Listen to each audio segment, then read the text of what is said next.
एक दिन रेगिस्तान में एक अजीब सा ऊंट जा रहा था, लेकिन ये कोई साधारण ऊंट नहीं था। उसके पास 5 कुबड़ थे। उसे देखकर बाकी सारे ऊंट हैरान रह गए। सब एक दूसरे से कहने लगे, अरे ये कैसा ऊंट है, इसके तो 5 कुबड़ हैं। लेकिन तभी अचानक चलते चलते उस ऊंट का पहला कुबड़ नीचे गिर जाता है और उसमें से हरे रंग का लिक्विड बाहर निकलने लगता है। बाकी ऊंट और भी ज्यादा हैरान हो जाते हैं, मगर वो ऊंट बिना कुछ बोले आगे बढ़ता चला जाता है। थोड़ी दूर चलने के बाद उसे कुछ और ऊंटों का झुंड मिलता है। वो सब भी उसे देखकर सोच में पड़ जाते हैं, ये कौन सा ऊंट है भाई जो इतना अजीब दिख रहा है। तभी अचानक उसका दूसरा कुबड़ भी नीचे गिर जाता है और इस बार उसमें से नीले रंग का तरल बहने लगा। अब उसके पास 3 कुबड़ बचे थे।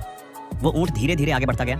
थोड़ी देर बाद उसे फिर ऊंटों का एक बड़ा झुंड दिखाई देता है। वो सब उसे देखकर फुसफुसाने लगते हैं। तभी अचानक उसका तीसरा कुबड़ भी गिर जाता है और उसमें से आसमान जैसा नीला रंग निकलने लगता है। अब वो ऊंट थोड़ा घबरा जाता है। वो सोचता है अगर और कुबड़ गिर गए तो मेरा भेद खुल जाए, इसलिए वो बिना रुके तेजी से आगे बढ़ने लगता है। लेकिन रास्ते में उसे फिर कुछ ऊंट दिखते हैं। वो सब उसे देखकर चौंक जाते हैं। डर के मारे वो ऊंट भागने लगता है। भागते भागते उसका चौथा कुबड़ भी गिर जाता है और उसमें से पीले रंग का तरल बाहर निकला। अब बाकी सारे ऊंट हैरान होकर सोचने लगते हैं, ये आखिर चल क्या रहा है। वो ऊंट फिर भी भागता रहता है। थोड़ी देर बाद उसका 5वां और आखिरी कुबड़ भी गिर जाता है।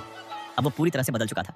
बाकी ऊंट उसे देखकर सोच में पड़ जाते हैं, ये कौन है जो ऊंट बनकर हमारे इलाके में घूम रहा है। तभी अचानक उसकी खाल एक कैक्टस के पौधे में फंस जाती है और वो उतर जाती है। सबके सामने अब सच्चाई आ चुकी थी। वो ऊंट नहीं बल्कि एक गधा था, जिसने सारे ऊंटों को गधा बना दिया था। जाते जाते माँ के लिए लाइक और सब्सक्राइब जरूर करें।